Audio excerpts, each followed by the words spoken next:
dhaamsa kiyya kana dhaamsa tantama Roozaa biraan akkanaa geettan.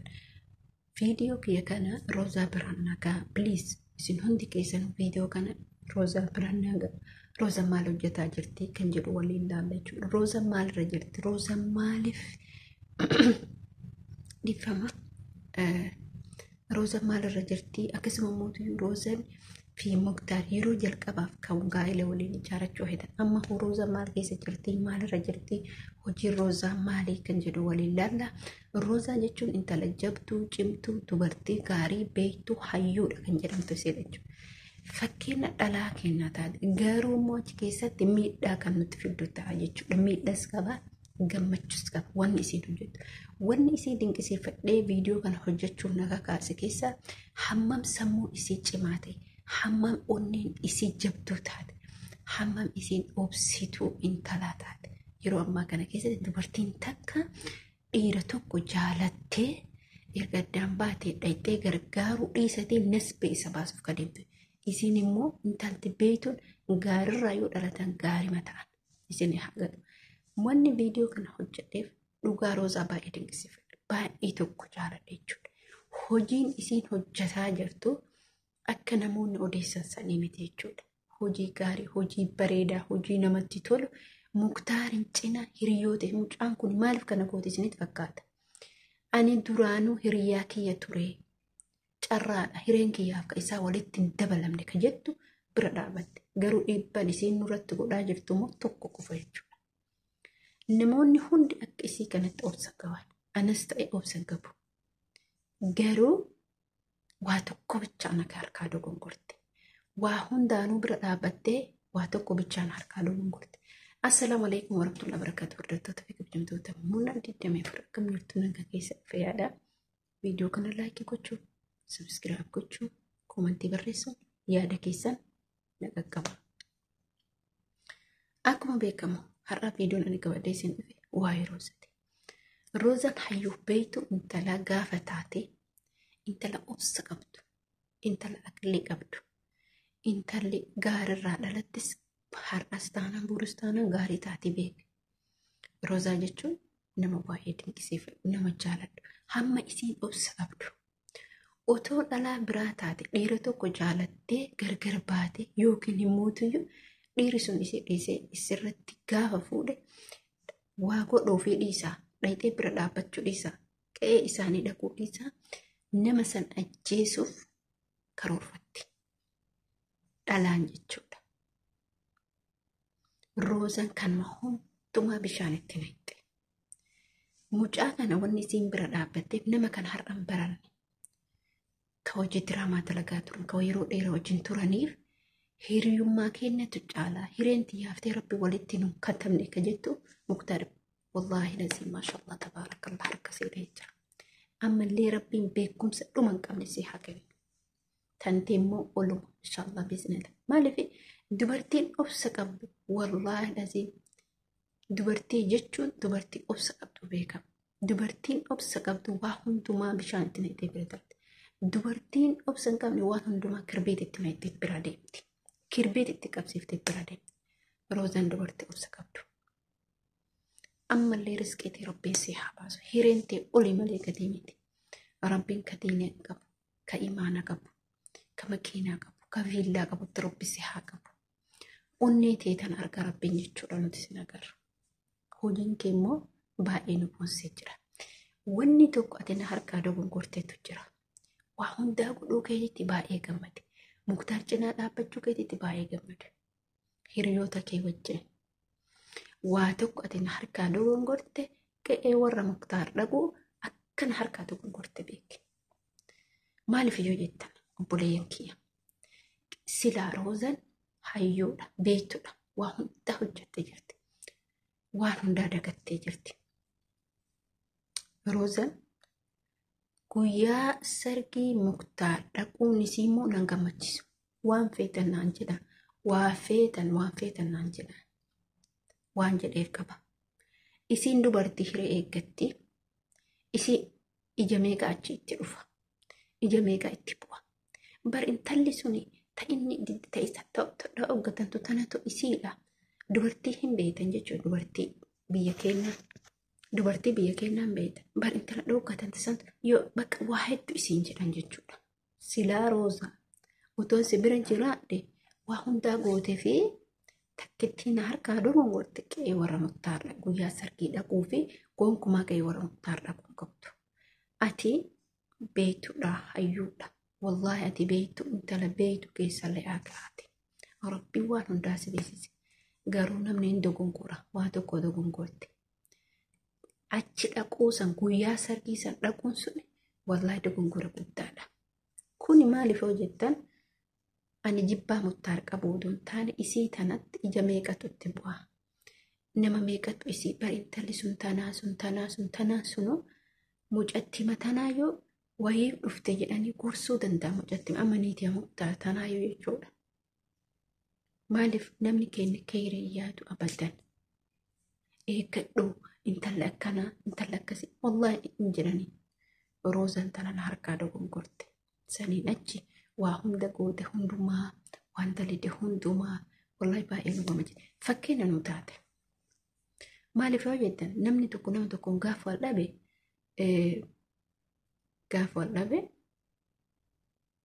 qaamaa buusa. Jaalatee gaafa dhabe. Wajji nyaatee wajji dhugee viidiyoo wajji hojjetee bakka injiraa miti seenaa san yaadatee adda olee bulu nama san ajjeesuuf yaala jechuudha. Garuu fakkeenya namaa nuu ta'uun keemaa inni obsa ati qabaachuu keeti. Wallahi anjad obsa ati qabdu anaaf barumsa ta'a. Ka'anarraa dhageeffatuuf kasi ilaalullee barumsa guddaa ta'a. Hamma ati beeytu taate hammam aqlii akkati qabdu hammam qalbii akkati qabdu.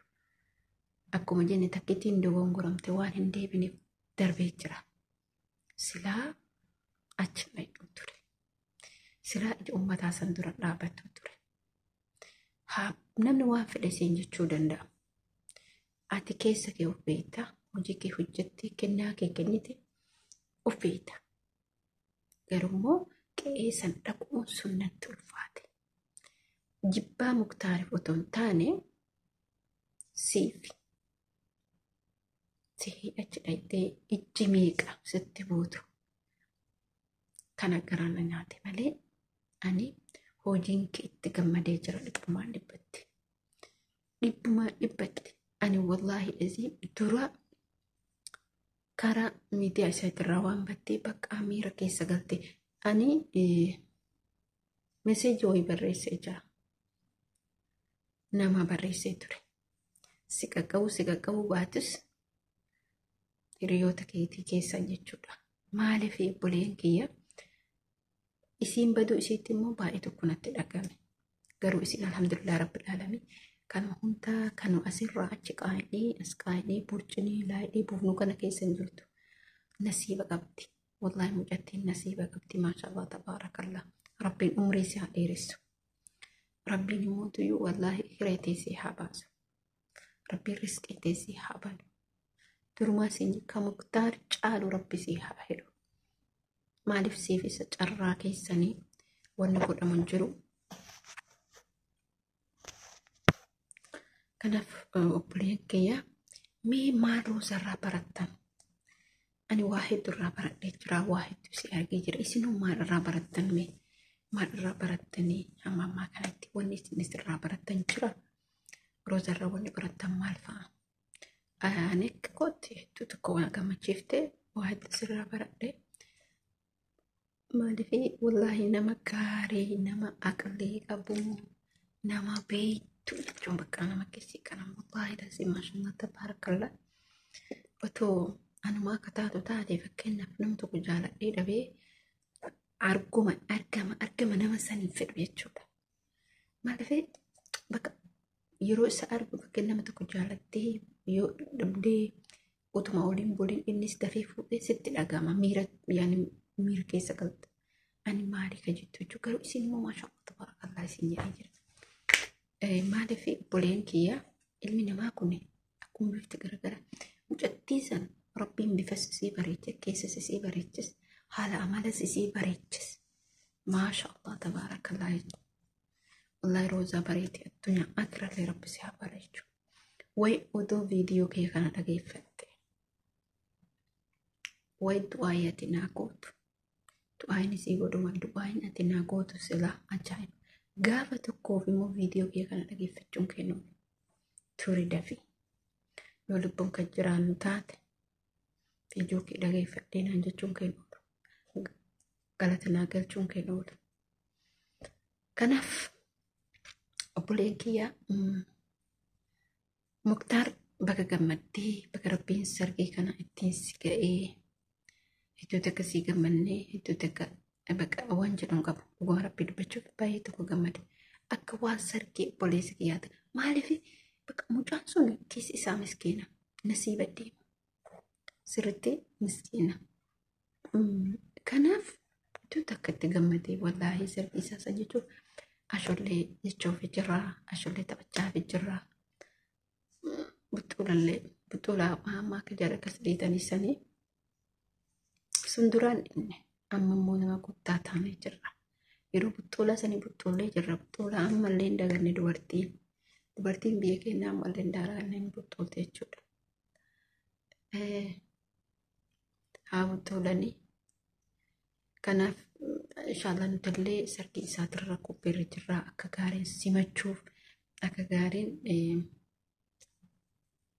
akka jedheen ibsuun qabu wallahi iddoo tokko kan namatti tolu sargii Muktaar haala bareedan qophii bareedarra jiranii baay'ee tokko kan nama gammachiisudha. Ammallee sargiin hin gaggeeffamne wanni irra jiranii isaan wanti irra jiranii qophii irra jiran shaakallee jechuudha. Akkaataa guyyaa sanitti mushurraan itti uffatu akkaataa miinjin itti uffatu akkaataa fotoon itti ka'amu haalota garaagaraatiin qophii irra jiranii viidiyoo garaagaraa akkasuma mucuu footoo garaagaraa kan mucattii mucaa babbareechuu jiran jechuudha. Kuni maaliif guyyaa saniif jechuudha rabbiin ijarra isaan hambisuu wallahi rabbiin ijarra isaan hambisuu maaliif keerima hundumti isaatu jechuudha. Sargii jechuun sargii maashaallah tabarakallah rabbiin ittiin haga'u. Isin jechuu barbaada karoozallee ka hundumaatu iyyuu rabbiin dubartoota hundumaayyuu riskii haa baasuu. Hiree haa baasuu jechuu barbaada. Kanaaf obboleen kee shamarran walirraa waa barannee walirraa waa bakka nama amala qabu tokkorra amala barataa nama amala badaa tokkorra amala isaa san badaa jettee tuffattee akka bira darbitu yookiin immoo haala akkasiisanitti deeme jettus jiraachuu danda'a. Kanaaf wanni viidiyoo kana hojjedheef walla waan natti toltee fi baay'ee tokko kan gammadeedha. Ammallee gammachuun keenya akkasumatti gammachuun keetis sargii Muktaaris ati haala kanaan gammaddee sargii isaa keessa dhaabatu immoo hedduu takka kan nu gammachiise dura hin mufattaa dura ofitti aaritti dura waan tokko ta'etti ka jedhu yaada namaa keessa jira. Garuu rabbiin beekumsa si kenne beekumsa keessan ammallee rabbiin isii haa kennu. Obboleettii tiyya baay'ee si jaalladha baay'ee si kabajna. Dhugaa dubbachuuf iddoo takka ati akka nama gaarii taate argee jira sirraayyuu waa baradhee jira sirraayyuu waa hedduu baranne fakkeenya teennaa yuutuubara teennaa isinirraa waa barachaa jira. Wallahi baay'ee kan nama gammachiisu. Muktaarillee rabbiin sargii isaa argee nagaa isaa haa godhu jenna. Kanuma kaawwanni biraa yoo fe'e akka sargiin isaa gaggeeffamee mushurraan nu bira geettitti inshaallah nullee isin biraan geenya. Viidiyoos ta'uu baatu haala irraa akkaataa itti deemsifamee akkaataa sargiin itti oolame odeeffannoo fudhachuudhaan karaa garaagaraatiin inshaallah isin biraan geenya. Asumaan obsa walirraa barachuun baay'ee barbaachisaadha. Obsi sadarkaa tokkorraan sigaa jechuudha. Jireenya muka keessatti waa obsite sadarkaa tokkorraan sigaa. Amma fakkeenya dubartiin takka yoo loltuun mana keessa jiraatte yookiin abbaan manaa isii sun callisaa yoo ta'e wallaahi dubartiin tuni namni lama yoo citaa ta'e citaa fi kirbii ta'e kalas jireenyi isaanii sun hin gubata. Garuu bishaaniif citaa yoo ta'e immoo jireenyi isaanii qabban abbaan fedhe yoo haalulu wal jala jallisuun faayidaadha jechuudha. Maaliif namni amala qabeessillee akkas jechuu barbaadeetiniin namni amala qabullee akkasii bakka fedhettuu nu balaa bakka fedhetinitu ni bulaa isiniin jechuu barbaada.